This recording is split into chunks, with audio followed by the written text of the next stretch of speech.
नमस्कार, मैं हूं श्रेय शुक्ला। आप देख रहे हैं अग्निपथ। उत्तर प्रदेश की सियासत पर बारीक से बारीक नजर रखने वाले लोग और इस प्रदेश की राजनीति की सामान्य समझ रखने वाली जनता भी ये समझ रही थी कि इस सत्र में तो घमासान होगा।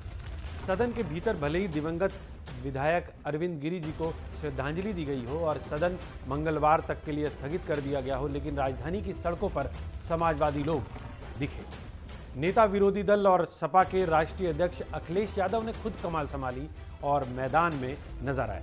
दरअसल समाजवादी पार्टी की पहचान उसका संघर्ष, उसका जमीनी आंदोलन है, लेकिन बीते कुछ वक्त से सपा का ये तेवर ठंडा सा पड़ा दिखा। कभी अखिलेश के सहयोगी रहे ओम प्रकाश राजभर अक्सर कहते आए कि अखिलेश यादव एसी कमरे में बैठकर सियासत करते हैं। इन्हीं सब बातों को जानने के लिए और अपनी पार्टी की असली ताकत यानी सड़क से सदन तक संघर्ष को मजबूत करने के लिए इस बार अखिलेश यादव खुद मैदान में उतरे। सत्र होगा, इसकी तारीख आते ही समाजवादी पार्टी सड़कों पर आई और उसके बाद आज फिर सपा के विधायक पैदल मार्च करते हुए सड़क पर आ गए, लेकिन इस बार उनका सेनापति भी उनके साथ था। अखिलेश यादव माथे का पसीना पोंछ रहे थे, पसीने से तरबतर थे, लेकिन इस बीच उनको पुलिस ने रोका और अखिलेश पुलिस से भी भिड़ गए। उन्होंने सड़क पर ही धरना देने की ठान ली। वहीं दूसरी तरफ सरकार का कहना है कि योगी का भी बयान आया और केशव मौर्य, ब्रजेश पाठक भी सामने आए। सभी ने कहा कि अखिलेश यादव यूपी के विकास को देखकर बौखला गए हैं और उनके पास कोई मुद्दा नहीं है। अगर मुद्दा है तो सदन में आएं और बहस करें। जिस मुद्दे पर बहस की बात करना चाहेंगे उसी पर चर्चा होगी। योगी ने तो यहाँ तक कह दिया कि बात रखने का अधिकार सभी को है, लेकिन अराजकता नहीं होने दी जाएगी। आज बात इसी पर करेंगे कि क्या सड़क पर ये पैदल मार्च ज़रूरी था या ये सिर्फ सरकार को घेरने की और खुद को सुर्खियों में लाने की एक कोशिश थी। क्या अखिलेश यादव ये मैसेज देना चाहते हैं कि भले ही चाचा नाराज़ हों, सहयोगी साथी दूरी बना रहे हों, लेकिन फिर भी अखिलेश मजबूत हैं, या ये कोशिश इस बात की भी थी कि जनता को ये मैसेज दिया जाए कि यूपी में विपक्ष का मतलब समाजवादी पार्टी, क्योंकि कांग्रेस के पास 2 विधायक और बसपा के पास सिर्फ 1 है। ऐसे में विपक्ष की मजबूत आवाज़ तो सपा ही है, ये शायद उन्होंने बताने की कोशिश की। और अखिलेश की कोशिश भी यही है कि हर किसी की नज़र में सपा रहे, क्योंकि सामने है यूपी के नगर निकाय चुनाव और 2024 के आम चुनाव।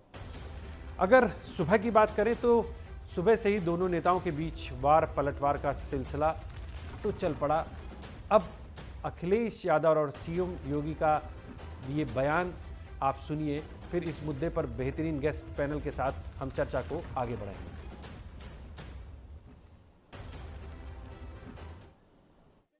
हमारे विधायक जाकर के सदन के में बैठ करके और सदन के बाहर धरना देना चाहते थे, सरकार ने रोक लिया। आज जब हम सब लोग पैदल जाना चाहते थे उस समय भी रोका गया है। आखिरकार ये कैसी सरकार है जो विधायकों को, पूर्व मंत्रियों को, कई बार के विधायक हैं, पूर्व स्पीकर हैं, बड़े बड़े पदों पे पूर्व में लीडर ऑपोजिशन रहे, वो सब साथ हैं, उनको सदन में नहीं जाने दे रहे। अगर सदन में जाकर के हम अपनी जनता की तो बात उठाते। आखिरकार सरकार क्यों नहीं फेस करना चाहती है? और सरकार इसीलिए नहीं फेस करना चाहती है क्योंकि हर मुद्दे पर सरकार असफल हुई है। लेकिन ये दायित्व संबंधित और जिम्मेदार नागरिकों या जिम्मेदार संगठन और राजनीतिक दलों का एक नैतिक दायित्व, कर्तव्य भी बनता है कि अपने किसी भी आंदोलन के लिए या किसी भी प्रोसेशन के लिए उनको नियमानुसार परमिशन मांगनी चाहिए और बिना पब्लिक व्यवस्था को, लोक व्यवस्था को भंग किए उस कार्यक्रम को निर्विघ्न संपन्न करने की व्यवस्था देने का दायित्व प्रशासन का है। मुझे लगता है समाजवादी पार्टी से ये उम्मीद करना कि वह किसी नियम को माने, किसी शिष्टाचार को माने, ये एक कपोल कल्पना ही कही जा सकती है। इससे ज़्यादा तो सदन में भी चर्चा का विषय आएंगे ही, उस पर रखेंगे।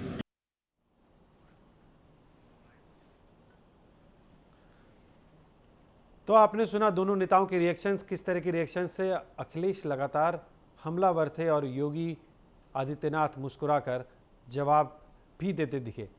इस चर्चा को हम आगे बढ़ाएंगे अपने तमाम खास मेहमानों के साथ, जिसमें अवनीश पटेल जी मेरे साथ हैं, एमएलसी हैं बीजेपी के। इसके अलावा रोहित अग्रवाल जी प्रवक्ता हैं आरएलडी के, वीरेंद्र चौधरी जी विधायक कांग्रेस के हैं, सुनील सिंह साजन प्रवक्ता हैं समाजवादी पार्टी के और अरुण राजभर महासचिव हैं एसबीएसपी के। आप सभी का स्वागत है। सबसे पहले मैं रुक करूंगा अवनीश पटेल जी का। अवनीश जी, आज आपने देखा होगा कि सड़कों पर किस तरह से समाजवादी पार्टी उतरी और उनका बड़ा आरोप कि उनको सदन तक जाने नहीं दिया गया। आपका क्या रिएक्शन है? देखिए, माननीय मुख्यमंत्री जी का अभी आपने सुना, अगर अधिकार की बात करते हैं तो कर्तव्य भी साथ आता है, और जनप्रतिनिधि होने के नाते कर्तव्य ये होता है कि हम कानून का व्यवस्थित पालन करें। परमिशन के बिना पॉलिसी निकाला गया, और जब आप विधान परिषद और विधानसभा में आपको बोलने का मौका था जी। और ये जो आपको करना चाहिए था ये सारे काम, तो ये तो कभी भी कर सकते हैं। आप सड़क पे धरना दे सकते हैं, प्रदर्शन कर सकते हैं, लेकिन विधान परिषद क्या, विधानसभा और विधान परिषद के बोलने का मौका आपने खोया। 25 करोड़ की जनता ने आपको भी जितनी जिम्मेदारी दी है जितनी भारतीय जनता पार्टी को जिम्मेदारी दी है, लोगों ने आपको भी वोट किया है, तो उस जिम्मेदारी का निर्वहन ना करते हुए आपने सारा समय सड़क पे व्यर्थ कर दिया। और एक बहुत बड़ी बात है जहां संवेदनशीलता आनी चाहिए थी आपके अंदर, आज भारतीय जनता पार्टी के एक लोकप्रिय विधायक का निधन का निर्देश भी होना था वहाँ पे, आप वहाँ तक भी नहीं पहुँचे और उसको किस तरह से हंगामेबाजी में परिवर्तित कर दिया आपने। ये सोचने के विषय है। जनता सब कुछ देख रही है और जनता समझती है कि आपके पास कोई मुद्दा नहीं है। जैसा माननीय मुख्यमंत्री जी कहते हैं ना, समाजवादी पार्टी के पास कोई मुद्दा नहीं बचा है, विकास का काम हो रहा है, सारे काम जिस गति से होने चाहिए थे, जिस गति से उत्तर प्रदेश का विकास होना चाहिए था, उस गति से उत्तर प्रदेश का विकास हो रहा है। तो आपको वो समझ में नहीं आ रहा और आपको ना समझने का प्रयास कर रहे हैं। सदन में आते, मैं विधान परिषद का सदस्य हूँ, विधान परिषद में समाजवादी पार्टी के एमएलसीज का बिजनेस आवर्स में कुछ ना कुछ सवाल जवाब लगे थे, वो भी सवाल जवाब आप नहीं ले पाए क्योंकि आप सड़क पे धरना प्रदर्शन कर रहे थे। जिस समय आपको जाना चाहिए सदन में, उस समय आप तो मौके पे किस समय क्या काम करना चाहिए इसकी समझ तो राजनीतिक दल को होनी चाहिए। और मुझे लगता है पूरे लखनऊ को परेशान किया। कुछ लोगों के पेपर्स भी थे। जब आप प्रशासन से परमिशन नहीं लेते हैं, बिना परमिशन के कोई ऐसे काम करते हैं तो निश्चित तौर पे ट्रैफिक व्यवस्था का डिस्टर्ब करते हैं। वो डिस्टर्ब करने का काम किया और जहां बिजनेस होना चाहिए वो बिजनेस भी नहीं किया, संवेदनशीलता भी नहीं दिखाई आपने। तो आप करना क्या चाहते हैं, तो मेरी तो यही समझ में नहीं आया। जी, साजन जी का रुख करते हैं। साजन जी, आपका बहुत बहुत स्वागत है। अभी आपने सुना अवनीश पटेल जी को, उन्होंने कहा कि आप करना क्या चाहते हैं, ये समझ में आया नहीं मुझे, और आपको विधानसभा में आना चाहिए था और अपनी उपस्थिति दर्ज करानी चाहिए थी, लेकिन आपने सड़क पर प्रदर्शन करने की ठानी। देखिए, अवनीश जी का मैं व्यक्तिगत बड़ा सम्मान करता हूँ। मैं तो इन्हें बड़ा बुद्धिजीवी मानता था। ये भी भाजपा में जाके केवल झूठ बोल रहे हैं। अरे आज सदन में क्या हो सकता था? जो सदन में हो सकता था, श्रद्धांजलि माननीय विधायक जी नहीं रहे, वो श्रद्धांजलि समाजवादी पार्टी ने दी है, शोक प्रस्ताव पड़ा है एक। और समाजवादी पार्टी ने पहले रूट तय किया था, रूट जारी किया था। प्रशासन पहले यही बता रहा था कि हम आपको सुरक्षित ले जाएंगे। आखिर आप किस बात से डर रहे हैं? और बड़ा विकास विकास विकास कह रहे हैं, किस मुद्दे पे बात करेंगे? क्या बीजेपी बेरोजगारी पे बात करने को तैयार है? क्या बीजेपी महंगाई पर बात करने को तैयार है? क्या बीजेपी अराजकता और बेटियों के साथ जिस तरीके से बलात्कार हत्या हो रही उस पर तैयार है? क्या बीजेपी किसानों के मुद्दे पर तैयार है? क्या बीजेपी व्यापारियों के मुद्दे पर तैयार है? आखिर बीजेपी कौन सी बीजेपी है? वही बीजेपी है ना जो गुजरात में बलात्कारियों को छुड़वा करके जेल से और स्वागत करती है। ठीक है, विधायक जी के लिए शोक संवेदना हुई, लेकिन क्या केवल विधायक जी हम लोगों के बीच नहीं रहे? कितने किसान नहीं रहे? कितने बेरोजगार नौजवान जिनको आपने कहा था रोजगार दे देंगे, उन्होंने फांसी लगा ली, वो नहीं रहे? कितनी बेटियों की आबरू लूट ली गई, मार दिए गए, वो आज हमारे आपके बीच नहीं है। तो संवेदना किस पे नहीं है? संवेदना भारतीय जनता पार्टी पे नहीं है। आप कहां की बात कर रहे हैं? किस मुद्दे पे चर्चा करना चाहते हैं? आप बताइए ना।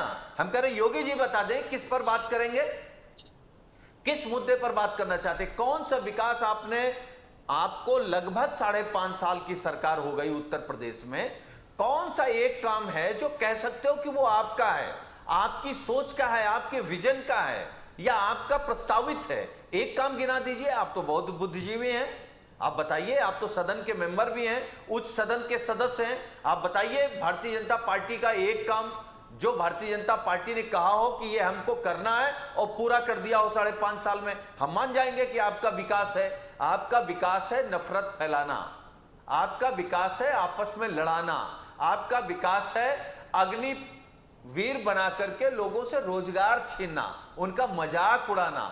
आपका विकास है महंगाई बढ़ाना। आपका विकास किस तरफ ले जा रहा है आप बताइए ना। आपका विकास डीजल पेट्रोल में दिखता है, गैस के दामों में दिखता है।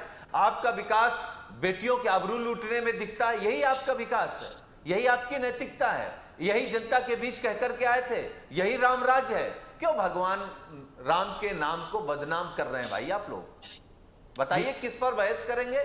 योगी जी किस मुद्दे पर बहस करने को तैयार हैं सदन में? समाजवादी पार्टी तो तैयार है, आइए और एक मुद्दा बता दीजिए, उसी पर बहस कर लेंगे। छोड़िए, हम जानते हैं आपके पास 10 काम गिनाने को नहीं है। एक काम गिना करके आप बताइए किस पर बहस करना चाहते हैं। समाजवादी पार्टी तैयार है, लेकिन समाजवादी पार्टी सदन में भी लड़ेगी और सड़क पर भी लड़ेगी। आप पद यात्रा को कह रहे हैं अराजकता, आप इसलिए कह रहे हैं क्योंकि आप नाथूराम गोडसे को मानने वाले लोग हैं। अगर आप बापू गांधी के मानने वाले लोग होते तो पद यात्रा को अराजकता नहीं कह सकते थे। यह आपकी सोच दर्शाती है और अभी भी बताती है कि आपके ब्लड में, आपकी सोच में नाथूराम गोडसे का खून और उन्हीं की विचारधारा है। जी बिल्कुल। अवनीश जी, एक सवाल है कि अगर मार्च करते हुए निकले थे तो दिक्कत कहाँ थी? देखिए, मार्च करने के लिए निकले थे, लेकिन मार्च करने के जिस रूट से ये लोग जाना चाह रहे थे जी, वो बेहद सेंसिटिव रूट था और उस सेंसिटिव रूट की परमिशन भी नहीं ली इन्होंने। और जैसा मैंने कहा ना कि ये सिर्फ और सिर्फ अधिकारी समझते, कर्तव्य तो समझते ही नहीं। मेरे मित्र हैं सुनील जी, लेकिन विधानसभा और विधान परिषद दोनों सदन चलने थे आज। विधान परिषद का तो 25 करोड़ लोगों की जो अपेक्षाएं थी विधान परिषद की, वो तो आपने ख़त्म कर दी। विधानसभा नहीं चलनी थी। विधानसभा में जाके आपको कम से कम एक हमारे सम्मानित विधायक को श्रद्धांजलि तो दे ही सकते थे। और जो काम आपने आज किया है, ये काम करने के लिए तो आपके पास 365 दिन रहते हैं। किसी दिन 365 दिनों में काम। जहाँ तक विकास की बात है, विकास को अगर गिनाने बैठूंगा मैं तो पूरा हो सकता है 2 दिन 4 दिन लग जाए मुझे विकास गिनाने में। एयरपोर्ट्स बन रहे हैं उत्तर प्रदेश में, 10 गिना दो, केवल एयरपोर्ट्स बन रहे हैं उत्तर प्रदेश 10 में। गिना दो जो पूरे हो गए। एक्सप्रेसवे बन रहे हैं उत्तर प्रदेश में, पूरे बन नहीं रहे, सभी पूरे 10 होंगे, वो काम सभी जो पूरे बन होंगे। गए हो, आज जो आज तैयार हो गए हो, बनारस से जनता को हमारी दे फ्लाइट दिया हो चल काम रही है, करके। हमारी कुशीनगर से फ्लाइट चल रही है, हमारी फ्लाइट गोरखपुर से चल रही है, हमारी फ्लाइट कानपुर से चल रही है। अब कितना गिनना चाहेंगे आप? जेवर एयरपोर्ट का काम चल रहा है। और इंफ्रास्ट्रक्चर का काम, डेवलपमेंट का एक समय होता है। इंफ्रास्ट्रक्चर डेवलपमेंट करने में समय लगता है, और ये मेरे उत्तर प्रदेश सरकार मित्र का एक अच्छी ही तरह काम से गिना जानते दो। हैं कि इंफ्रास्ट्रक्चर डेवलपमेंट में कितना समय लगता है। एक काम गिना दो योगी महाराज का। अब कितने काम मैं गिनाऊं? सभी तो गिना रहा हूं मैं। एयरपोर्ट बन रहे हैं, मेडिकल कॉलेज, हर जिले में एक मेडिकल कॉलेज हो जाएगा। इससे बड़ी बात नहीं हो सकती कुछ। उत्तर प्रदेश की जनता को जो जनता बलिया से चलती थी, उसको एक मेडिकल कॉलेज मिलता था, उसको अपने बलिया जिले में मेडिकल कॉलेज मिल रहा है। एक्सप्रेसवे की वजह से जो दूरी पूर्वांचल की 15-15 घंटे हुआ करती थी, वो दूरी 3 से 4 घंटे में तय हो रही है। उत्तर प्रदेश के किसी कोने में आप चले जाइए, किसी जिले से दूसरे जिले में जाके देखिए। आप तो ट्रेवल करते हैं, देखते हैं, समझते हैं चीज़ों को। उसके बावजूद भी अगर आप ऐसा कहेंगे कि डेवलपमेंट नहीं हो रहा, तो मुझे लगता है आप देखना ही नहीं चाहते। केवल विरोधी दल विरोध करने के लिए, या विरोधी दल जब हम अच्छा काम करें तो आप सपोर्ट करिए, जब हम अच्छा काम ना करें तो आप कहिए आपने अच्छा काम नहीं किया। जनता के बीच में जाइए उस काम को लेके।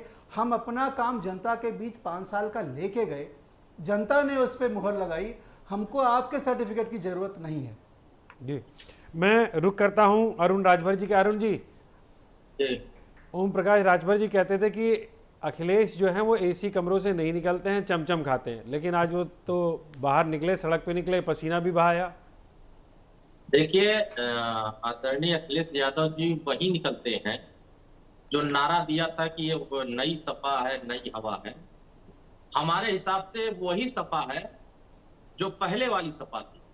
और सुहेल देव भारतीय समाज पार्टी एसी से निकल के कहां जाने की बात किया था? गांव की ओर जाने की बात किया था, न कि सड़क पर तांडव करने की बात किया था। जनता के मुद्दों को उठाने के लिए सदन बनाया गया, और दोनों सदनों में जनता के मुद्दों को ज्यादा चर्चा में लाने के लिए सुहेल देव भारतीय समाज पार्टी तो आज सदन में बैठ करके माननीय सदस्य निधन हुआ था, उनके प्रस्ताव पर निधन शोक व्यक्त उनके परिवार तक पहुंचाने का प्रयास किया। ये तो सम्मान की बात थी आज की। और आज का जो सम्मान था उन सभी परिवारों के लिए जिनके परिवार में निधन हुआ था। अगर देश के 24 करोड़ आबादी में अगर उच्च सदन में बैठ के, निम्न सदन में बैठ करके इस बात की चर्चा हो रही है कि भाई ठीक है, कल से हम लड़ाई लड़ेंगे, हमारे पास बहुत सारे मौका है। जिनको जनता ने पैदल कर दिया, अब वो अपने कमरे से निकलकर अपने गेट पर आ रहे हैं, गेट से बाहर नहीं जाते हैं। और जाते कहां है? रमाकांत यादव के यहाँ, जो शराब माफिया, जिनके यहाँ बड़े पैमाने पर शराब की तस्करी हुई और बहुत सारे लोग मारे गए, उनके यहाँ जाएंगे, क्योंकि वो उनकी पार्टी के यादव नेता। लेकिन वहीं बरेली में पंप गिर गया, मियां मुसलमान समाज के एक नेता विधायक, उनके यहाँ नहीं जा सकते। पूर्व में माननीय आजम खान साहब जेल में थे, लंबे समय तक वहां नहीं जा सकते क्योंकि वो मुसलमान थे। किसी राजभर चौहान, बिंद केवट, मल्लापाल, प्रजापति, लोहार, इनकी यहाँ माननीय अखिलेश यादव नहीं जा सकते। वो जाएंगे तो सिर्फ अपने संगठन, अपने पार्टी बिरादरी के नेताओं के यहाँ जाएंगे और किसी के यहाँ नहीं जाते। इसी बात को तो हमने कहा था। और आज जिस तरीके से उन्होंने कहा है, आप पूर्व के कार्रवाई उठाकर देखिए कि जिस तरह का पहले सदनों में एक शिष्टाचार था और लोगों में मुद्दों पर ज्यादा से ज्यादा चर्चा करने की बात थी, जातिवाद जनगणना पर आकर कल चर्चा कर ले, कल सामाजिक न्याय समिति की रिपोर्ट लागू कराने पर चर्चा करें, एक समान अनिवार्य फ्री शिक्षा लागू करने के लिए गरीबों तक पहुंचाने के लिए चर्चा करें, और जो घरेलू बिजली बिल माफी करने की बात है आप चर्चा करने के लिए आइए। लेकिन आपके पास सदस्य हैं, ज्यादा सदस्य हैं, हमारे पास तो कम सदस्य हैं, लेकिन जिसके पास ज्यादा सदस्य हैं उनको ज्यादा मौका मिलता है और सरकार बिना विपक्ष के नहीं चल पाता है। और जब विपक्ष को मौका मिल ही रहा है कि आप आइए चर्चा करने के लिए, तो आप तो सदन में चर्चा नहीं करते हैं, आप बाहर नौटंकी करते हैं, यह दिखाते हैं जनता को, यह शो करना चाहते हैं कि मैं लड़ रहा हूं। कहां लड़ रहे हैं? खाली गेट पर लड़ते हैं और बाहर आकर के रास्ता भटक जाती है और फिर कमरे में घुस जाते हैं। अगर इनकी मंशा साफ होती कि नहीं मैं लड़ाई लड़ रहा हूं, तो आकर के प्रेस कॉन्फ्रेंस करते, मैं इन मुद्दों पर कल सरकार से सवाल करूंगा और सरकार को इस पर जवाब देना होगा। आप वैसे भी नहीं करते, आप प्रदेश भर में आंदोलन कराते, जन धरना प्रदर्शन पूरे हर जिले में कराते, तो एक संदेश जाता है कि नहीं, हाँ आप कुछ करने की इच्छा रख रहे हैं, आप अच्छा मंशा के साथ है। माननीय ओम प्रकाश राजभर जी तो गांव से सीधे कनेक्ट हो जा रहे हैं, आए दिन यहाँ से लेकर बिहार तक सावधान यात्रा के माध्यम से हम अपनी 26 तारीख से प्रचार करने जा रहे हैं, अपनी बात जनता तक पहुंचाने जा रहे हैं। और 27 अक्टूबर को जब हम पटना के गांधी मैदान में सावधान महारैली करेंगे, तो बिहार से और यूपी तक दोनों लोग जगहों पर एक अच्छा संदेश जाएगा कि जो कल तक भारतीय जनता पार्टी के साथ थे, वो कह रहे थे कि भाजपा जातिवाद जनगणना नहीं कराना चाहती है, अब तो बिहार में लालू जी की पार्टी और नीतीश जी की पार्टी 7 दलों को मिलकर गठबंधन बना लिया। और माननीय अखिलेश यादव जी कह रहे हैं कि हम भी स्वागत करते हैं आपके गठबंधन का। तो ये सवाल तो उनके सामने रखे ना कि अब तो जातिवाद जनगणना करा करके पिछड़ों को जितनी संख्या उतनी भागीदारी देने का काम करिए। ये कभी मैंने नहीं देखा, ये काम कभी नहीं कर सकते, क्योंकि इनकी मंशा नहीं है। इनकी मंशा है सिर्फ उग्र बनना, इनकी मंशा समाजवादी बनना नहीं है, उग्रवादी बनना है। इनकी मंशा लोहियावादी नहीं है, इनकी मंशा सिर्फ तांडव करने का नियत है। उत्तर प्रदेश में जिस तरीके से अपराध घटा है, क्या इसको कोई देख नहीं सकता है? जिस तरीके से उत्तर प्रदेश में कानून व्यवस्था स्थापित हुआ, बुलडोजर का जो भय पैदा हुआ, अपराधी शरणम गच्छामि करने लगे, क्या इससे सुरक्षा नहीं माहौल पैदा हुआ? लेकिन जो लोगों के नियत में पहले दंगा फसाद करने का रहा है, आज भी उनके नियत में यही दिख रहा है कि हम दंगा फसाद करके सरकार बना लेंगे। अब जनता भी जागरूक हो गई है, अपने मुद्दों पर चर्चा कर रही है। आज जनता के बीच में बिजली का बिल उपयोग नहीं कर रहा है, उसके पास बिजली का बिल जा रहा है, आप इस पर चर्चा करिए कि क्यों ये बिजली का बिल जा रहा है। ऐसे कर्मचारी अधिकारीगण है जो बिजली का बिल दे रहे हैं, उनके ऊपर कार्रवाई क्यों नहीं हो रही है? तो जनता के मुद्दों पर जनता ने आपको सदस्य बना करके विधानसभा में भेजने का काम किया है, तो आप जनता के मुद्दों पर, शिक्षा, स्वास्थ्य, रोजगार, बिजली, पानी, सड़क, चिकित्सा, स्वास्थ्य, इन सब मुद्दों पर अगर चर्चा करते सदन के अंदर, तो मुझे ऐसा लगता है स्वयं भारतीय समाज पार्टी और तमाम दलों को अच्छा लगेगा कि जनता के मुद्दों पर हर विपक्ष के लोग चर्चा कर रहे हैं। लेकिन यहाँ क्या है? जी बिल्कुल बिल्कुल राजभर जी, जी बिल्कुल राजभर जी, मैं रुक करूंगा वीरेंद्र चौधरी जी का। वीरेंद्र चौधरी जी, आज जिस तरह से समाजवादी पार्टी ने पैदल मार्च की घोषणा की, फिर उनको रोका गया। जी बताएं। जी, आपने देखा आज जिस तरह से समाजवादी पार्टी ने पैदल मार्च की घोषणा की, फिर उनको रोका गया और वो फिर सदन तक नहीं गए, तो आप कितना सहमत हैं कि आज उनको, आज की तारीख में जब विधानसभा का सत्र शुरू होना था, तो उनको इस तरह से पैदल मार्च करने दिया जाना चाहिए था या फिर उनको पहले सीधे सदन में जाना चाहिए था?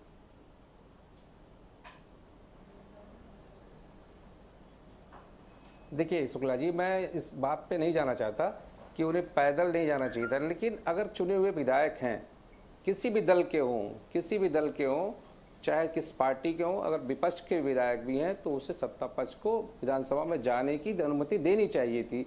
मेरा ये मानना है कि अगर समाजवादी पार्टी के लोग पैदल ही जाना चाह रहे थे तो प्रशासन को उनको विधानसभा तक जाने देना चाहिए था और उनके लिए एक रूट बना के उनको तय करके विधानसभा तक पहुंचाना जाना था। ये प्रशासन का कार्य था। जी, प्रशासन ने तो कहा कि हमने रूट बना के दिया था, लेकिन जो रूट बना के दिया था उस रूट पर वो जाना ही नहीं चाहते थे, पैदल ही चल के। जी, प्रशासन का कहना था। आज हम लोग की जब प्रशासन से बात हुई, देखिए हर व्यक्ति की अपनी अपनी एक धारणा होती है। उन्होंने जी जी जी वीरेंद्र जी जी नहीं, प्रशासन के लोग कौन सा रूट बनाए थे ये मुझे नहीं पता है, ये आप अगर पता होगा आपको, लेकिन ये चुने हुए व्यक्ति को, चुने हुए विधायकों को विधानसभा जाने से रोकना, ये तो लोकतंत्र का हनन करना है। मैं इस बात से सहमत नहीं हूँ। मुझे तो ये, हम लोग भी आना चाहते थे, हमें भी प्रशासन रोक रहा था, हम लोग प्रयास किए, पैदल ही चल के विधानसभा तक पहुंचे और विधानसभा तक जाने देना चाहिए था। ये मेरा मानना है। समाजवादी पार्टी या कोई भी विपक्ष की पार्टी हो, अगर वो सड़क पे ही जाना चाहती थी, सड़क से ही चल के जाना चाहती थी, तो उन्हें विधानसभा तक जाने देना चाहिए था और ये प्रशासन का काम था कि उनको सकुशल उनके विधानसभा तक समय से पहुंचाया जाना चाहिए था। मैं देखिए, मजबूत विपक्ष एक जरूरत होती है सत्ता पक्ष के सामने बोलने की, और इसमें निश्चित रूप से मेरा ये मानना है कि इस मजबूत सत्ता पक्ष के लोगों को अपने कर्तव्य का, अपने उन दायित्वों का निर्वहन भी करना चाहिए, जिससे कि विपक्ष को भी कहीं ऐसा समय न हो कि उनको रास्ते में रोक दिया जाए, उनको वहां बैठा दिया जाए या उनको ऐसे रास्ते से भेजा जाए जहां उनकी खुद जाने की मंशा न हो। मेरा ये मानना है। देखिए, विपक्ष के लोगों का काम है सब जाके विपक्ष के मुद्दे को उठाना, जनता के मुद्दे को उठाना। आज क्या हालात है उत्तर प्रदेश में, अभी राजभर जी बोले, मैं सुन रहा था बड़े ध्यान से, और क्या स्थिति है उत्तर प्रदेश में। लखीमपुर की घटना होती है, महिलाओं के साथ किस तरह का अन्याय हो रहा है, अत्याचार, आए दिन किसी भी जिले की घटना उठा लीजिए, आप पीलीभीत की घटना उठा लीजिए, लखीमपुर में आए दिन घटनाएं हो रही हैं। आप देखिए जिस तरह की आप बात कर रहे हैं, भारतीय जनता पार्टी के हमारे साथी बोल रहे थे कि उत्तर प्रदेश में भारतीय जनता पार्टी ने बहुत कुछ किया। मेरा ये मानना है कि सबसे पहले तो आपको कानून व्यवस्था का राज स्थापित करने के लिए जनता ने वोट दिया था। जनता ने आपको चुना था कि आप यहाँ पे उत्तर प्रदेश में भयमुक्त समाज बनाएंगे, लेकिन क्या माहौल है उत्तर प्रदेश का आज। यहाँ महिलाएं भी सुरक्षित नहीं हैं, जहाँ पे बच्चियां सुरक्षित नहीं है, वहाँ कौन सा माहौल है कानून व्यवस्था का। एकदम हम धच्ची उड़ा रहे हैं लोग। और साथ ही साथ जो हालात है उत्तर प्रदेश के आप बेहतर जानते हैं, महंगाई का बुरा हाल है, त्राई त्राई मची हुई है। शिक्षा विभाग में क्या कर रहे थे, अरविंद जी बोल रहे थे शिक्षा सुरक्षा होनी चाहिए, चिकित्सा की व्यवस्था होनी चाहिए। आप बताइए, जूनियर हाई स्कूल में योगी जी ने घोषणा किया, भारतीय जनता पार्टी की सरकार ने घोषणा किया कि मुफ्त कॉपी किताब दिए जाएंगे सबको, और आज तक आप पता करा लीजिए, किसी से पूछ लीजिए, किसी विद्यालय में चले जाइए, आप तो एंकर हैं, आप पूछिए शुक्ला जी कि कितने बच्चों को किताबें मिली हैं, किस तरह की व्यवस्था उन्होंने लागू की है कि आज 2-2, 3-3 किताबें हर क्लास के लड़कों को दे के वो कोटा पूरा किया जा रहा है। इस तरह की व्यवस्था के लिए आज सदन में बहस करने की जरूरत है। मैं मानता हूँ कि समाजवादी साथियों को आना चाहिए और दमदारी के साथ मुद्दे को उठाना चाहिए, लेकिन सत्ता पक्ष का भी काम है, उनको आने से रोकना भी नहीं देना चाहिए। कल तैयारी है आप लोगों की कि एकजुट होकर विपक्ष एकजुट होकर विधानसभा के अंदर तमाम मुद्दों को उठाएगा?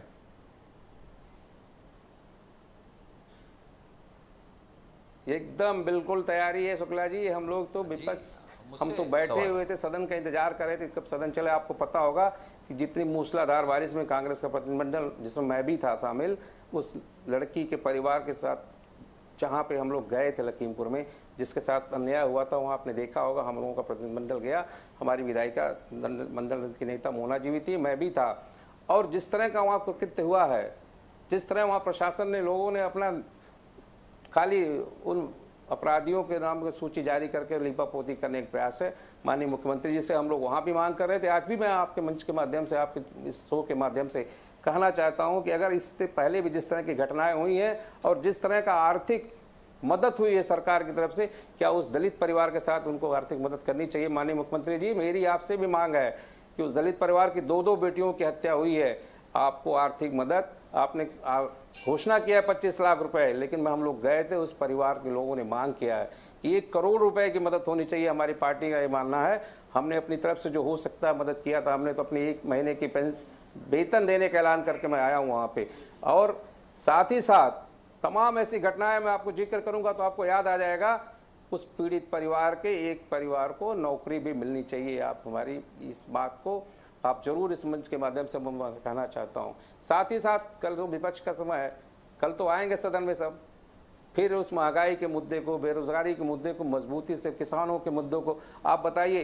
किसानों के साथ सूखा का माहौल था, मुख्यमंत्री जी ने ऐलान किया था, सर्वे हो रहा था, वो तो अलग बात है कि भगवान की कृपा हो गई, बारिश हो गई और तमाम किसानों के चेहरे खिल गए। नहीं तो जो हालात थे उत्तर प्रदेश के, लगभग 85 के 85 जिले सूखे से प्रभावित होने जा रहे थे। तो जी जी जी तो बिल्कुल। इन तमाम मुद्दों को लेकर कल हम लोग विधानसभा में आएंगे और मजबूत विपक्ष के साथ, मजबूती के साथ उस मुद्दे को उठाया जाएगा। जी, मैं रोहित अग्रवाल जी का रुख करता हूँ। रोहित जी, ये बताइए कि आज जिस तरह से समाजवादी पार्टी ने मार्च किया और आपके जो विधायक थे वो चौधरी चरण सिंह जी की मूर्ति के नीचे अपनी मांगों को लेकर अलग तरह से प्रदर्शन कर रहे थे, तो आपको लगता है कि समाजवादी पार्टी को भी ऐसे ही प्रदर्शन करना चाहिए था, या जो उनकी अपनी पहले की घोषणा थी कि हमको पैदल मार्च करेंगे और पैदल मार्च करके हम विधानसभा में जाएंगे? श्रेय जी, मुझे बताइए, कानून की कौन सी किताब में लिखा है कि विधायक जो है फॉर्च्यूनर से ही विधानसभा जाएगा, वरना उसको आप विधानसभा नहीं जाने देंगे? अगर विधायक पैदल जाना चाहता है तो कौन सा रूट मार्च आप देने की बात कर रहे हैं? प्रशासन कह रहा है हम सब रूट चार्ट देंगे। क्यों दोगे भाई? बॉर्डर पे हैं क्या हम? उत्तर प्रदेश की राजधानी में हैं हम। क्या समाजवादी पार्टी के कार्यालय से लेकर विधानसभा तक कौन सा ऐसा संवेदनशील एरिया है जिसमें आप रूट चार्ट देने की बात कर रहे हैं? कौन से ऐसे संवेदनशील एरिया से उन विधायकों को जाना था जहां पे उनकी जान को खतरा था, जो आप उनको रूट चार्ट देने की बात कर रहे हैं? समस्या ये, Bharatiya Janata party 5 star party हो चुकी है। इनके 5 स्टार ऑफिसेज से ये 5 स्टार कारों में निकलते हैं और विधानसभा जाते हैं। तो इनको इसलिए विधायक अगर कोई पैदल जा रहा है तो इनको डर लगता है कि भाई विधायक पैदल कैसे चलेगा। तो ये भारतीय जनता पार्टी को विपक्ष के लिए चिंतित ना होके जनता के लिए चिंतित होना चाहिए। अगर कोई भी विधायक किसी भी माध्यम से जाना चाहता है, वो पैदल जाए, साइकिल से जाए, बुग्गी गाड़ी से जाए, ट्रैक्टर से जाए, आपको क्या समस्या है भाई? आपने फॉर्च्यूनर कार दी है क्या विधायकों को कि जा साहब उससे चले जाओ? दूसरी चीज, अभी विधायक जी बड़े चिंतित लग रहे थे भारतीय जनता पार्टी के कि साहब सदन चल रहा था और सदन में क्वेश्चन आर था, उसके बाद क्वेश्चन छूट गए उनके। विधायक जी इतने ही चिंतित हैं तो 120 दिन सदन चलना चाहिए। 7 दिन के अंदर आपने बजट सत्र को निपटवा दिया और इस सदन को भी आप 4 से 5 दिन के लिए आपने मानसून सत्र को बुलाया है। ये कौन सा तरीका है भाई? बजट सत्र कम से कम 25 से 30 दिन चलना चाहिए था और इस सत्र को भी आपको मानसून सत्र को लंबा खींचना चाहिए था। आप बताइए, हम जनहित की समस्याओं को अगर विधानसभा में उठाना चाहते हैं, क्वेश्चन के माध्यम से उठाना चाहते हैं, तो आप 403 विधायकों के क्वेश्चन कैसे आप इंटरटेन करेंगे 4 दिन के अंदर? उनको तो मौका भी नहीं मिलेगा बोलने के लिए, उनके तो प्रश्न ही नहीं आ पाएंगे। भाई एक एक विधायक की हजारों समस्याएं हैं। सब दिक्कत ये है, भारतीय जनता पार्टी को तो समस्या दिखती नहीं ना धरातल पे। भारतीय जनता पार्टी को तो हर जगह रामराज्य दिखाई पड़ता है और वहां पे दलित बेटियों के साथ उत्पीड़न हो रहा है, दलितों के साथ उत्पीड़न हो रहा है, व्यापारियों के साथ उत्पीड़न हो रहा है, युवाओं के साथ उत्पीड़न हो रहा है। प्रयागराज के अंदर 400% फीस की वृद्धि कर दी गई। इसकी आवाज कौन उठाएगा? आप तो खुद शिक्षकों से चुन के आए हैं, आप बताइए इसकी आवाज कौन उठाएगा? 400% की आप वृद्धि करते हैं फीस के अंदर, प्रयागराज के अंदर वहां पे आंदोलन चल रहा है, छात्र वहां पे आत्मदाह करने की कोशिश कर रहे हैं। आप बताइए लखीमपुर के अंदर जिस तरीके से दलित बेटियों को उनके मां बाप के सामने अगवा कर लिया गया और उनके साथ बलात्कार करके उनकी हत्या कर दी गई, ये आवाज कौन उठाएगा? 4 दिन और 5 दिन का आप सदन चलाते हैं। आपको क्या जनता ने इसलिए चुन के भेजा है कि आप 5 स्टार ऑफिस में बैठे रहें, या आप जनता की समस्या को विधानसभा और विधान परिषद के माध्यम से हल करें? और उसके बाद आपको चिंता हो रही है कि साहब वो 4 घंटे का समय उन्होंने खराब कर दिया। भाई खराब तो आपके प्रशासन ने कराया। आप मुझे बताइए कौन सी किताब के अंदर ये लिखा है कि चुने हुए सदस्य को आप विधानसभा तक जाने के लिए आप उनको रोक लें? आपने उनको निरंतर रोड के ऊपर उनको बाधित किया। आपने इसके ऊपर तो मुझे लगता है प्रशासन के ऊपर कार्रवाई होनी चाहिए। भाई किस अधिकार के तहत प्रशासन ने विधायकों को बाधित किया? क्या पैदल चलने की अनुमति लेनी पड़ेगी अब हमें कि अगर हमको रोड पे चलना है तो उसके लिए अनुमति चाहिए, या हम सिर्फ फॉर्च्यूनर कार से ही आगे चल जा सकते हैं? देखिए भारतीय जनता पार्टी जनहित के मुद्दों से बहुत दूर हो चुकी है। भारतीय जनता पार्टी सिर्फ और सिर्फ ऑफिस में बैठ के और रामराज स्थापित करना चाहती है। ये झूठा रामराज स्थापित करने से कुछ नहीं होगा। आपको कहीं ना कहीं जवाबदेही आपकी बनती है कि जिस तरीके से उत्तर प्रदेश के अंदर दलित बेटियों के ऊपर अत्याचार हो रहा है, दलितों के ऊपर अत्याचार हो रहा है, युवाओं के ऊपर अत्याचार हो रहा है, जिस तरीके से आप युवाओं के हक को मारने का काम कर रहे हैं, व्यापारी असुरक्षित है, व्यापारियों को आप बोझ पे बोझ डालते चले जा रहे हैं। आप बताइए, कल एक इंटरनेशनल मैच हो रहा था उत्तर प्रदेश के अंदर, लखनऊ की राजधानी के अंदर, इकाना स्टेडियम के अंदर, उसके अंदर बिजली चली जाती है। आप उसके बाद आप कहते हैं साहब हम तो 24 घंटा बिजली देते हैं। आप बताइए किस तरीके से आप इंटरनेशनल छवि क्या क्या हुई होगी देश की? उसके बाद आप आपके बिजली मंत्री जा जाके लोगों को बधाई देते हैं कि अरे आपकी कंप्लेंट सॉल्व हो गई, इसकी तो आपको बधाई हो, क्योंकि वो खुद अचंभित हैं कि अरे आपकी कंप्लेंट कैसे उत्तर प्रदेश का बिजली विभाग सॉल्व कर सकता है। और अगर उसने सॉल्व कर दी तो ऐसा लग रहा है कि ऐसे बिजली मंत्री बड़े प्रसन्न हो गए हों, उनको बधाई दे रहे हो उपभोक्ताओं को कि भाई आपकी आपकी आपकी समस्या सॉल्व हो गई, इसके लिए तो मैं अचंभित हूं। चलिए रोहित जी अवनीश जी से जवाब लेते हैं। अवनीश जी ये बताइए कि ये कहा जाता है कि सदन लंबा होना चाहिए, सदन की इस बार सदन छोटा है, 23 तारीख को सदन खत्म हो जाएगा, और फिर जैसे रोहित जी ने कहा कि भाई 403 विधायक हैं तो अपनी अपनी बातों को कैसे रखेंगे, आप सिर्फ 4 घंटे की बात कर रहे हैं, आप सदन जाने भी नहीं देते हैं लोगों को, सदन को छोटा भी रखते हैं, तो तमाम तरह के आरोप आप पे लग रहे हैं कि भाई या तो सदन को बड़ा कीजिए, और कौन सी व्यवस्था के अंतर्गत ये भी आरोप लगा है कि आप किसी भी विधायक को विधानसभा जाने से रोकते हैं। श्रेय जी, मैं अभी 1.5 साल से एमएलसी हूँ जी, और मैंने सदन को समाजवादी पार्टी के द्वारा न चलने देते हुए देखा है। केवल जब सदन चलता है तो इस तरह के मुद्दे सदन के बाहर डिस्कशन होता है, जब सदन में बात होनी होती है तो किसी कंक्रीट मुद्दे पे बात ही नहीं होती। आज मैं उदाहरण दे रहा हूँ कि बसपा के एक एमएलसी हैं हमारे सदन में, और उन्होंने इस मुद्दे को सदन में लेके आए, वो तो समाजवादी पार्टी इन मुद्दों को सदन में लेके आ सकती थी। और जहाँ तक आप कहें रोका गया, रोका नहीं गया, लोग खुद रुके। समाजवादी पार्टी के 5 माननीय एमएलसी आज सदन में मौजूद थे, वो थोड़ा विलंब से पहुंचे लेकिन वो सदन में पहुंच गए, परिषद में पहुंच गए, आज वो परिषद में थे। और अभी एक इकाना का उदाहरण दिया, तो मैंने पार्टी की बात कर रहा हूं मैं, और बिजली विभाग से स्टेटमेंट आया है कि इकाना की जो फ्लड लाइटें हैं वो इकाना अपने जनरेटर से चलाता है जी। विद्युत की व्यवस्था कहीं बाधित नहीं थी। तो जनता को गुमराह तो मत करिए, कम से कम हम लोग जनप्रतिनिधि होने के नाते जो बातें सच हैं वो जनता तक ले जाएं। इकाना स्टेडियम क्या प्राइवेट व्यक्ति चला रहा है? इकाना स्टेडियम या प्रशासन की जिम्मेदारी है कि अगर इंटरनेशनल मैच हो रहा है और इंटरनेशनल मैच के अंदर आपके देश की छवि वहां पे लगी हुई है, तो आप क्या कल को अगर वहां पे कोई भगदड़ हो जाती है तो आप इससे अपना पल्ला झाड़ लेंगे कि प्राइवेट कंपनी चला रही है उसको? लेकिन जनरेटर पे था वो। नहीं, इकाना स्टेडियम क्या प्रशासन नहीं चला रहा है? बिल्कुल इकाना स्टेडियम के अंदर प्रशासन की जिम्मेदारी नहीं है। अगर वहां पे जनरेटर फेल होता है, क्या विद्युत बाधित नहीं हुई? वहां पे ऐसी व्यवस्था नहीं, विद्युत व्यवस्था बाधित नहीं हुई विधायक जी? वो बाधित हुई। नहीं, आप बताइए विधायक जी, विद्युत व्यवस्था बाधित हुई या नहीं हुई? वो जनरेटर से बाधित हुई या किसी भी तरीके से हुई? या और उसमें प्रॉपर स्टेटमेंट भी आया। और जहां तक इस विषय की बात है, जो गुमराह जनता को मत करिए, आप मुझे बताइए, आप कर रहे हैं। लखीमपुर के अंदर बेटी को उसके माँ बाप के साथ सामने उठा लिया जाता है, लखीमपुर में जो उसके साथ रेप होता है, त्वरित तरीके से उसकी हत्या कर दी जाती है, इसके लिए भी क्या कोई प्राइवेट कंपनी जिम्मेदार है? में रहे उनसे पूछिए किस तरह से रिएक्शन लेते थे। और योगी सरकार में एक जिस तरह से अपराधियों के मन में भय बैठा है, क्या यही भय है कि बाबा के सामने अगवा की जा रही है? अपराधियों के मन में जिस तरह से भय और संगठित अपराध, यही भय है जो घटनाएं होती है बाबा के सामने अगवा की जा रही होनी चाहिए। लेकिन उन घटनाओं पे त्वरित रूप से जिस तरह से प्रशासन ने काम किया है, त्वरित रूप से कुछ घंटों के अंदर अपराधी पकड़े जाते हैं।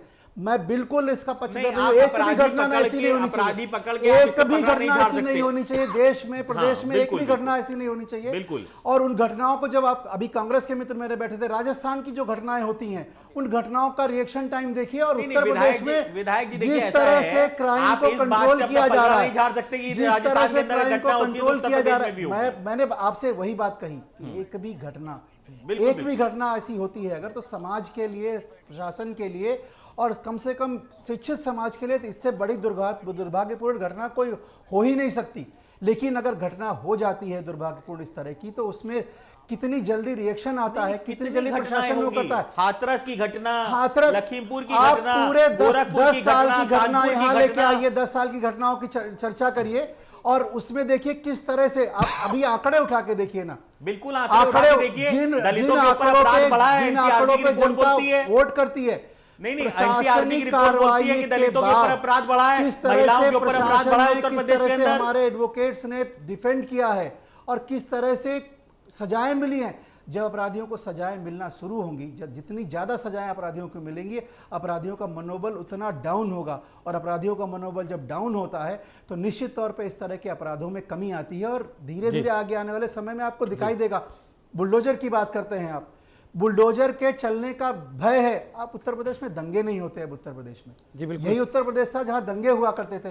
तो बहुत सारी चीजों में लोकतंत्र परिवर्तन में आया। आप बुलडोजर की लोकतंत्र कोई में- जगह नहीं है, लोकतंत्र के लोकतंत्र अंदर बुलडोजर में की आप कोई व्यवस्था नहीं आप है। समझने का प्रयास तो लोकतंत्र करिए। के अंदर आपको सरकार न्यायालय के अगर ऊपर अच्छा विश्वास काम कर करना रही है पड़ेगा, या एक तो आध आप न्यायालय श्रेय को तो बंद दे कर दीजिए। दीजिए। ठीक है, आप विपक्ष आप में हैं, न्यायालय को बंद आइए कर सदन दीजिए। में न्यायालय को क्यों बंद कर दिया जाए? नहीं, जब आपको विश्वास ही नहीं है, आप कह आपने रहे हो सुप्रीम बुलडोजर कोर्ट की तक व्यवस्था गए, है, बुलडोजर के तो बुलडोजर की व्यवस्था है तो न्यायालय बंद कर दीजिए। क्या जरूरत है न्यायालय की? अपराधी जब अपराध करता है, संगठित अपराधों की कमर तोड़ी है योगी आदित्यनाथ जी की सरकार ने।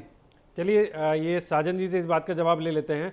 अवनीश जी कह रहे हैं कि संगठित अपराधों की कमर तोड़ी है, और दूसरा एक और सवाल है मेरा कि आप लोग नियम 311 के तहत क्या विशेषाधिकार हनन का नोटिस कल देंगे, और आपको लगता है कि उस पर कोई कड़ी कार्रवाई होगी?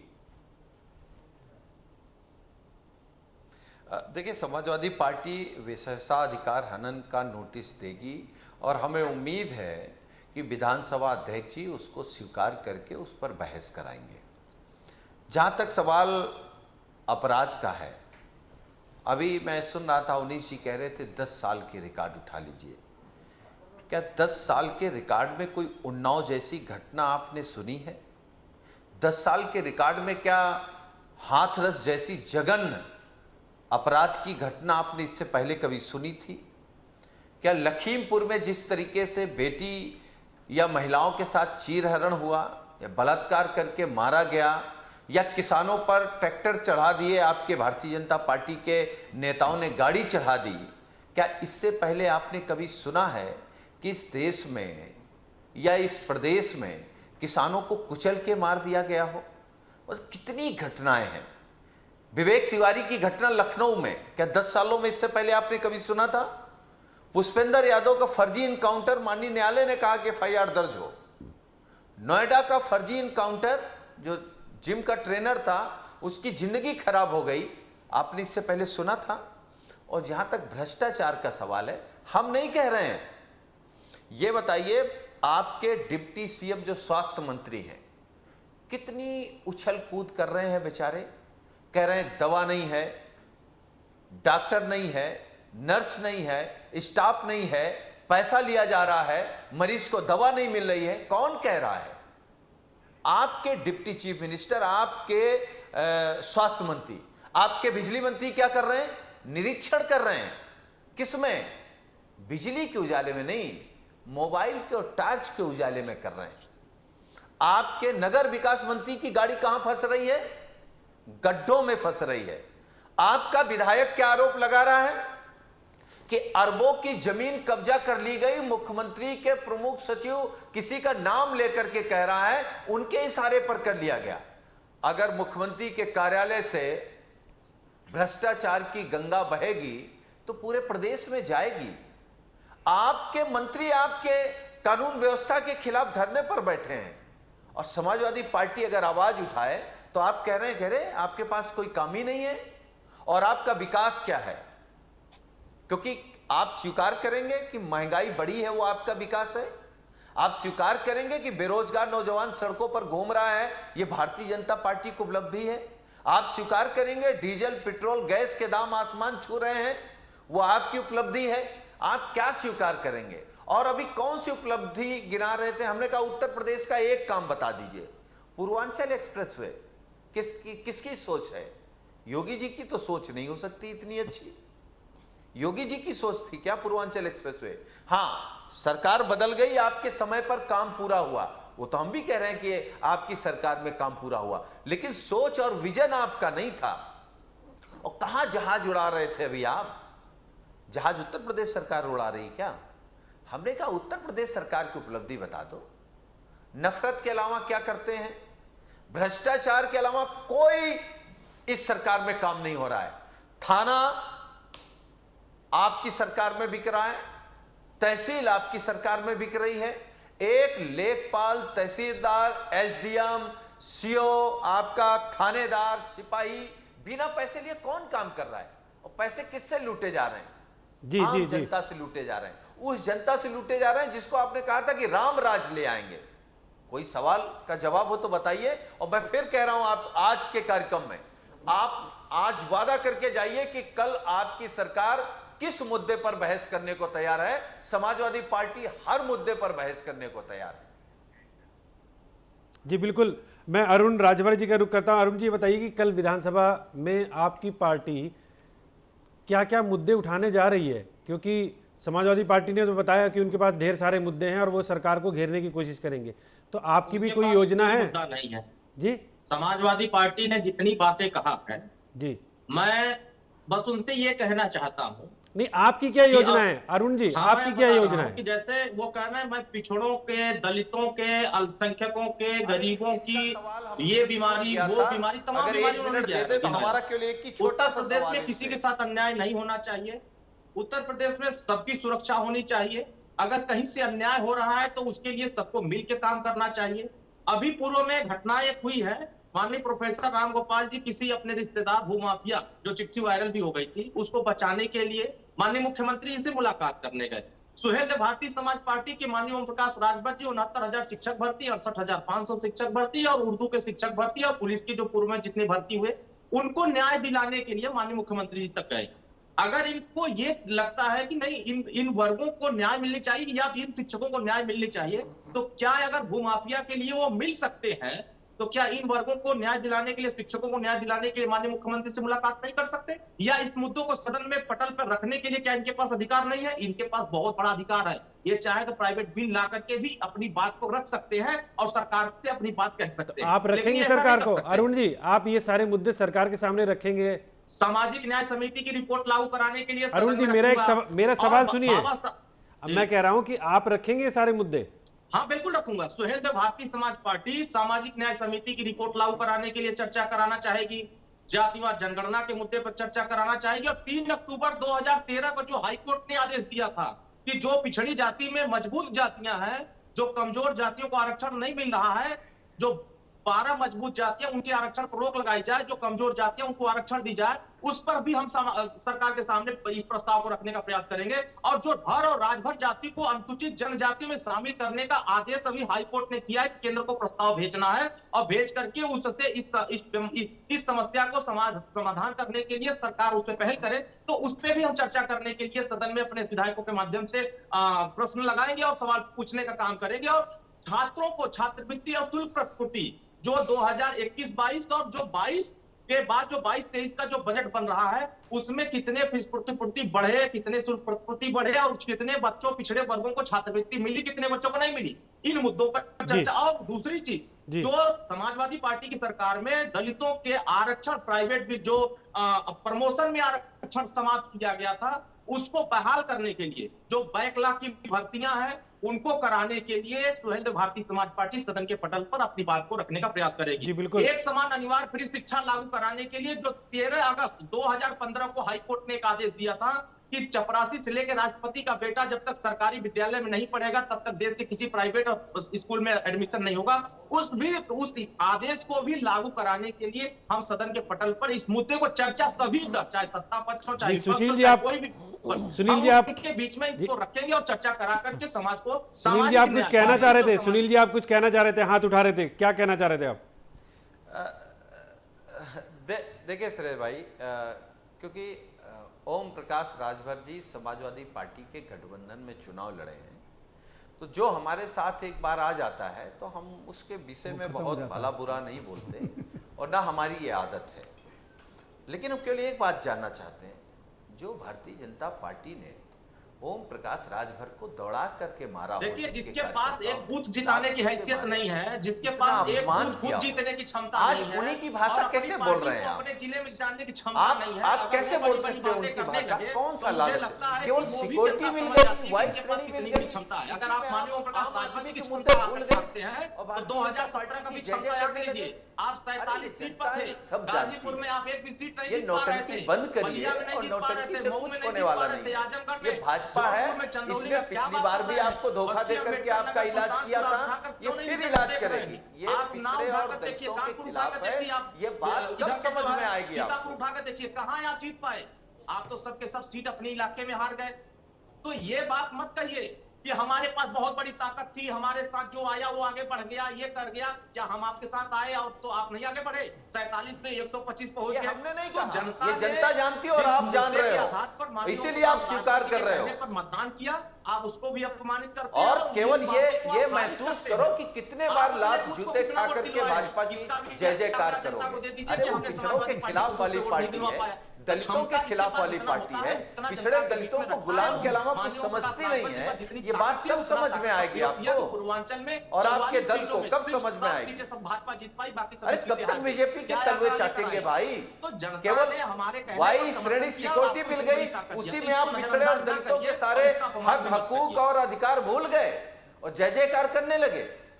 अरे आप नहीं, अपने देखिए, ही वो पार्टी चीजें के आप नेता के कह बयान रहे हैं। देखिए, आपको वो कुछ भी क्या कह सकते बोलते हैं, थे आप बीजेपी पार्टी के लिए खिलाफ, तैयार हैं। आजकल लेकिन क्या जब आप बोल रहे सरकार में हैं? रहते हैं, अरे जनता तब जब भरोसा आप करेगी। पिछड़े वर्गों को नौकरियों में मदारी शामिल की क्यों तरह नहीं कभी देते? पलट जब जाते हैं, आप कभी सरकार ये में बोलने जाकर लगते हैं, सरकार मदारी की तरह बात कभी वो करते हैं। बोलने लगते पुरानी हैं। पेंशन अरे बहाली नेता की बनो, 4 मदारी मत बनो। क्यों नहीं करा? राजनीति सिद्धांत क्या पर घरेलू होती बिजली है, का बिल एक बार भी माफ करने विचारधारा का पे प्रयास होती किया? है। गरीबों को मदारीगिरी एक से बार राजनीति नहीं होती है। 4 बार की सरकार मदारीगिरी से आपका घर चल सकता है, जो जनता से लेकिन जुड़े हुए पिछड़े और मुद्दे थे, दलितों को सरकार हक में नहीं पावर मिल मिलता सकता, है, तो वो अपने लड़ने लोगों से से मिलेगा। जैसे ही पावर से हटते हैं तो सड़क पर आकर लाठी खाने लगते हैं। आप जनता में जब सरकार रहती है तो जनता को पिटवाते हैं, और जब आप सत्ता में आ जाते हैं तो खुद लाठी खाने का काम करते हैं। तो ये जो आपका जो हमें केवल ये बताओ, कितने कितने लाख घूसे खा करके भारतीय जनता पार्टी की जय जयकार कब तक करोगे भाई? लोग आपसे केवल सुरक्षा मिल गई, भयभीत हो उसी में चुके खुश हैं हो गए। कि आप लोग जमीन कब्जा आज भी कर रहे हो।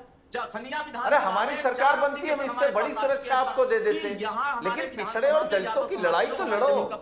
केवल सुरक्षा मिल गई, कुछ और मिल गया होगा। जी बिल्कुल, मेरे साथ अभिषेक पांडे हैं, ब्यूरो चीफ जुड़े हुए हैं। साजन जी मैं आपको रोकना चाहूंगा, साजन जी मैं आपको रोकूंगा, अरुण जी मैं आपको रोकूंगा, अभिषेक पांडे मेरे साथ हैं। अभिषेक जी, आपने अभी सुना साजन जी और अरुण राजभर जी जिस तरह से बोल रहे थे, ये लोग साथ में चुनाव लड़े थे, और हम लोग तस्वीर इसी तरह की देखना शायद सोची होगी हमने कि जब सरकार अगर पक्ष में इनके फैसला आया तो सरकार में शामिल होंगे, और नहीं आया तो विपक्ष में हो, एक साथ बैठेंगे। लेकिन तस्वीर कुछ और ही पेश हो रही है।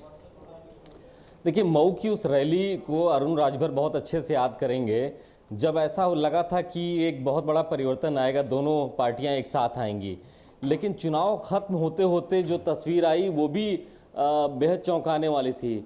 ओम प्रकाश राजभर जो लगातार सुहेलदेव भारतीय समाज पार्टी को आगे बढ़ाने के लिए समाजवादी पार्टी के साथ चल रहे थे, अचानक से अखिलेश यादव में उनमें बहुत सारे खोट दिखने लगे, और लोकसभा का जब उपचुनाव आया आजमगढ़ का तो उसमें और भी ज़्यादा कमियां आ गई और रिश्तों में वो दरार आ गई कि आज ओम प्रकाश राजभर अखिलेश यादव को अपने निशाने पर लिए हुए। उनको कहना है कि अखिलेश यादव सिर्फ ड्रामा कर रहे हैं, और उनकी जो बातें हैं कहीं ना कहीं बीजेपी को अच्छी लग रही हैं। और जैसा अभी सुनील भाई कह रहे थे कि सुरक्षा मिल गई है, बहुत कुछ मिला होगा, पता नहीं अंदर खाने क्या चल रहा है। लेकिन ये बात सही है कि ये राजनीति में कोई ना स्थायी दोस्त है ना कोई स्थायी दुश्मन है। एक समय 18 महीने मंत्री रह करके उन्होंने कुर्सी छोड़ दी थी भाजपा की सरकार में, और दोबारा समाजवादी पार्टी को उन्होंने छोड़ दिया। तो ऐसे में कोई स्थायी दोस्त नहीं है, कोई स्थायी दुश्मन नहीं है। राजनीति में अपने आप को मजबूत करना यही सबसे बड़ा उद्देश्य है, और हो भी क्यों ना, ओम प्रकाश राजभर को इससे फायदा हो रहा है, सुहेलदेव भारतीय समाज पार्टी को इससे फायदा हो रहा है। 4 विधायक थे, आज 6 विधायक हैं लोकसभा में, वो अपने आप को और मजबूत करना चाहेंगे। तो हर पार्टी ये करती है और इसीलिए हर तरीके का प्रयोग किया जा रहा है। जी बिल्कुल, मैं अवनीश जी के पास चलूँगा। अवनीश जी, ये बताइए कि जो विधानसभा सत्र होता है वो बेसिकली होता है कि जनता के मुद्दों को उठाया जाए, और क्योंकि जनता के प्रतिनिधि के रूप में आप सभी वहाँ पर अपनी अपनी बात को रखते हैं, लेकिन देखा ये गया है कि ज़्यादातर टाइम विधानसभा के अंदर भी हंगामे में बीतता है। अब चर्चा इस बात पर हो रही है, आज शायद कल की अगर बात करें तो कल भी ऐसे ही आसार नज़र आ रहे हैं कि कल भी हंगामा ही होगा। तो दिक्कत यह है कि उसमें जनता के मुद्दे कहीं खो जाते हैं, जिस जनता के लिए चुनकर वहां पहुंचते हैं आप, लेकिन जनता के मुद्दे खो जाते हैं, और वो पक्ष और विपक्ष की एक अजीबोगरीब वहां पर लड़ाई देखने को मिलती है। तो इससे सबसे बड़ा नुकसान तो जनता का ही होता है। श्रेय जी, जैसा मेरा अनुभव है जी, मेरा अनुभव हालांकि बहुत कम है, हमारे जो मित्र सुनील जी बैठे हैं उनका लंबा अनुभव है, लेकिन जो मैंने देखा सदन, उसमें मुझे लगता है कि कहीं ना कहीं विपक्षी दल, वो कोई भी विपक्ष में रहता हो, विपक्षी दल अपनी जिम्मेदारी का निर्वाह नहीं करते, इसलिए सरकार सदन कम चलाती है। और जब सदन चलता भी है तो उस समय मुद्दों पर डिस्कशन नहीं होता, कहीं आप जाके बेल में बैठ गए। विधान परिषद या विधानसभा की कार्रवाई रिकॉर्डेड होती है तो सदियों तक रहती है, वो आगे आने वाली पीढ़ी देखेगी कि आपने वहाँ बोला क्या। जैसे अभी हमारे मित्र कह रहे थे तो मैं उसी बीच में ज़रा आंकड़े देख रहा था, तो मुझे लगता है कि कोई बात मैं हवा में ना बोलूँ। एक टाइम्स ऑफ इंडिया की रिपोर्ट में देख रहा था तो पर डे 10 केसेस रॉबरी के होते थे और 800 मर्डर हुए थे 15 मार्च से 24 मई के बीच में।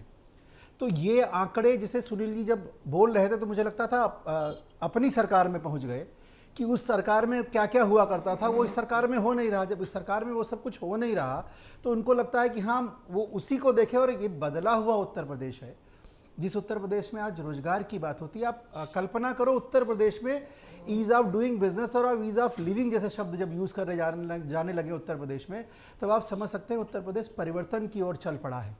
और परिवर्तन की ओर चल पड़ा है तो उस समय जनप्रतिनिधियों की जिम्मेदारी और बढ़ जाती है। सदन में जितना समय मिले उस समय का उपयोग करना चाहिए जनता से जुड़े हुए मुद्दे लाने के लिए। बहुत सारे बिल आते हैं कभी कभी सदन में, मुझे लगता है कभी कभी मुझे भी लगता है कि सदन में विपक्ष को बोलना चाहिए। विपक्ष उन बिलों पे बात ना करके वहाँ टमाटर और वो एप्पल लेके आ जाता है। तो इन सारी बातों को मुझे लगता है कि सदन का भरपूर उपयोग हो। 3 दिन चल रहा है, 4 दिन चल रहा है, इन 3 दिनों में भी बहुत सारे इफेक्टिव तरीके से चीज़ों को पहुंचाया जा सकता था, जो मुझे लगता है समाजवादी पार्टी ने एक दिन गुजार दिया और दूसरा दिन भी मुझे लगता है वो इन्हीं सब बातों में गुजारेंगे। और उनके खुद के एमएलसी जो शिक्षक और स्नातक से चुन के आए हुए एमएलसी वो अपने आज सवालों के साथ थे वहाँ पे। जी बिल्कुल। साजन जी ये बताइए कि आप एक प्रमुख विपक्षी पार्टी हैं, सबसे बड़ी पार्टी हैं आप, जितना ज़्यादा हंगामा होगा उतना ज़्यादा फायदा विपक्ष को होगा, इस बात से आप इनकार नहीं कर सकते। तो आगे की आपकी क्या रणनीति है? क्या सदन में सवाल जवाब से के जरिए सरकार को घेरेंगे या फिर हंगामे के जरिए? देखिए, मुझे ये पूरा भरोसा है कि सरकार के पास किसी भी सवाल का जवाब नहीं है, न भ्रष्टाचार का, न बेरोजगारी का, न महंगाई का, ना बहन बेटियों के साथ जो आबरू लूटी जा रही, ना उसका जो भारतीय जनता पार्टी के नेता कार्यकर्ता जमीन कब्जा कर रहे हैं या थाने या तहसील चला रहे हैं। इसीलिए सदन लंबा नहीं चलाना चाहते, क्योंकि ये जानते हैं सदन लंबा चलेगा तो सवाल आएंगे तो जवाब नहीं होगा। तो हम हंगामा नहीं चाहते हैं, हम जवाब चाहते हैं। लेकिन अगर सरकार जवाब से भागेगी तो हम सरकार को घेरेंगे, और वो जिस तरीके से घेर पाएंगे उस तरीके से घेरेंगे, क्योंकि जनता ने जनादेश विपक्ष में बैठने का दिया है। तो इसलिए नहीं दिया कि आप कुछ भी बोल के चले जाएंगे। आप झूठ बोलेंगे तो हम कहेंगे आप झूठ बोल रहे हैं। जी बिल्कुल। आप हमारे काम को अपना काम बताएंगे तो हम कहेंगे ये आप गलत बोल रहे हैं। अपना काम गिनाएंगे तो हम कहेंगे हाँ ये आप अपना काम गिना रहे हैं। जी बिल्कुल, समय की कमी है, अच्छा कहेंगे। साजन भाई समय की कमी है, मैं आपको रोकना चाहूंगा। साजन भाई समय की कमी है, आपको रोकना चाहूंगा। आप सभी जी दोस्तों का बहुत बहुत शुक्रिया। साजन जी आपका शुक्रिया, अरुण जी आपका शुक्रिया, अवनीश जी आपका, वीरेंद्र चौधरी जी आपका, और रोहित भाई आपका भी बहुत बहुत शुक्रिया। तो आपने सुना कि किस तरह से सदन से लेकर सड़क तक आज जिस तरह का चर्चाएं हुई, और ये बार बार कहा गया कि हम सदन जाने के लिए निकले थे लेकिन हमें रोक लिया गया, और ये चीज़ें लोकतांत्रिक व्यवस्था में ठीक नहीं है। लेकिन उधर बीजेपी का कहना था कि आपको अपनी बात को विधानसभा में रखना चाहिए, और आपने आज का एक दिन ख़त्म कर दिया। लेकिन जाहिर सी बात है कि विपक्ष है तो विपक्ष अपनी उपस्थिति दर्ज भी कराएगा, और वो हर तरह से दर्ज कराएगा। सदन में भी दर्ज कराएगा, सदन के बाहर भी दर्ज कराएगा। अब ये सरकार की काबिलियत होती है कि वो किस तरह से निपटे, विधानसभा के अंदर, विधान परिषद के अंदर और सड़क के अंदर किस तरह से निपटे। और आज का जो पूरा शो था वो समाजवादी पार्टी का था। उसने अपना प्रदर्शन किया, सुर्खियां बटोरी, और ये भी मैसेज देने की कोशिश की कि देखिए मैं तो सदन जा रहा था लेकिन सरकार ने रोक लिया। उधर सरकार का कहना था कि अगर कोई अराजकता करेगा तो हम उसको रोकेंगे, क्योंकि अगर आप शालीनता से जाना चाहते हैं तो जाएं। यानी कि उनको भी आशंका थी कि ये जो मार्च है ये कहीं ना कहीं इसमें स्थितियां गड़बड़ा ना जाएं। लेकिन कुल मिलाकर आज सदन का एक दिन चला गया, अब कल का दिन है। अब देखना ये होगा कि कल यानी मंगलवार को किस तरह की तस्वीर सामने आती है। जो हम लोगों का जो अनुभव है वो यही है कि कल जब समाजवादी पार्टी विधानसभा के अंदर आएगी तो ज़ोरदार अपनी बात भी रखेगी और हंगामा भी होगा। आज के लिए इतना ही, मुझे दीजिए इजाज़त और बने रहिए आप इंडिया न्यूज़ के साथ। नमस्कार।